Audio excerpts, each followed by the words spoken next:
Hello again, everybody. Today we're going to learn our T and D katakana. Our first katakana for today is ta. Ta. To write this katakana, we start out with a short curved line that comes from top to bottom and right to left. Our second stroke starts around the top 1/4 of our first stroke, comes out from left to right. Then we stop and come down in a curving line from top to bottom and right to left. And our third stroke can start around the center of our first stroke, maybe a little bit below. We can also start it a little bit back from where our first stroke is. And then we come out in a curve from left to right, going slightly down as we go, and intersect just a little bit with our second stroke. Our next katakana is chi. Chi. Our first stroke goes from right to left and top to bottom. Then we have a horizontal line that goes from left to right underneath our first stroke. Our third stroke starts at the bottom of our first stroke.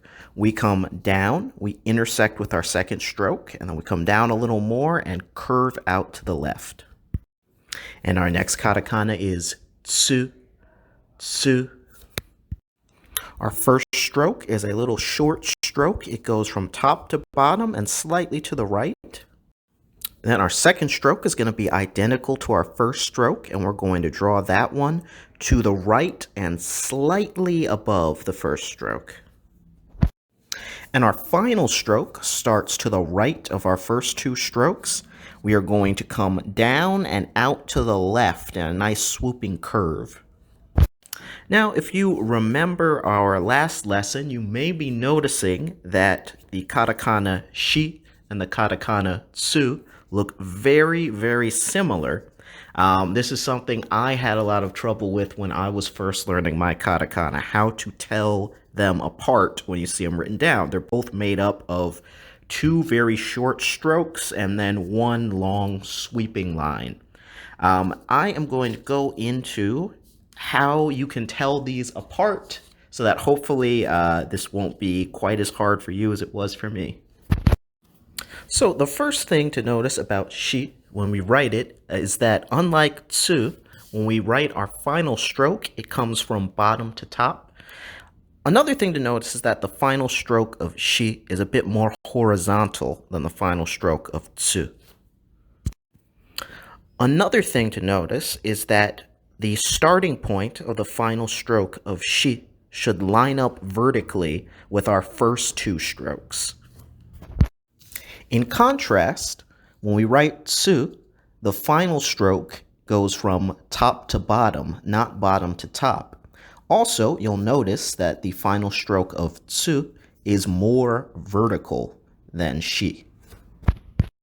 Another thing to notice is that when we draw our final stroke of tsu, the starting point of this stroke lines up horizontally with our first two strokes. So now that we've gone into those, our next katakana is te, te. To write this katakana, we start out with a horizontal line going from left to right. And we have another longer horizontal line under the first one, also going from left to right. And our final stroke starts around the middle of our second stroke. We come down and out to the left. And our last T-Katakana is to. To. We start out with a vertical line going from top to bottom. And our second stroke starts a little bit above the center of our first stroke. We come out from left to right and we curve down as we're going. So now that we've finished with our T-Katakana, let's look at our D-Katakana. Now I'm sure you've already guessed it. These are just going to be our T-Katakana with our nigori or dakuten up at the upper right. Da, da. Ji, ji. And again, don't worry about actually using this katakana when you're writing a word. Pretty much any time you see ji in a katakana word, you are going to use the katakana shi with your nigori up at the upper right. I just am including this one and the next one for completion's sake. Z, z. And once again, pretty much any time, with probably some exceptions that I'm not aware of.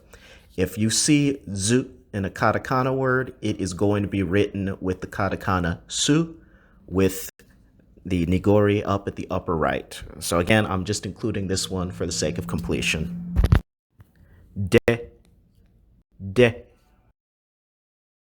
and do, do. And now it's time to practice spelling some words. Our first word is chiizu, which means cheese. Chiizu.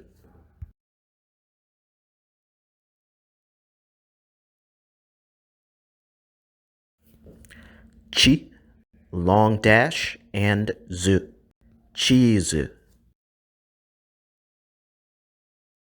Our next word is tesuto, which means test.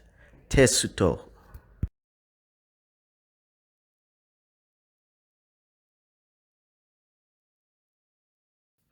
Te, su, and to. Tesuto. Our next word is Deutsche, which means Germany. And this is from the German word Deutsch, or Deutschland, which means Germany in German.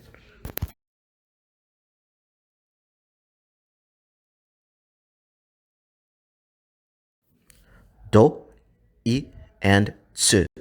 Deutsche.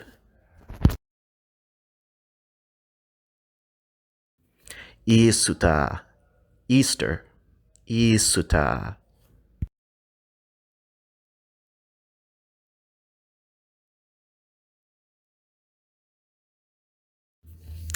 I, long dash, su, ta, long dash. Isutaa. And that's the end of this lesson. In our next lesson, we're going to learn our en katakana. Ja, mata.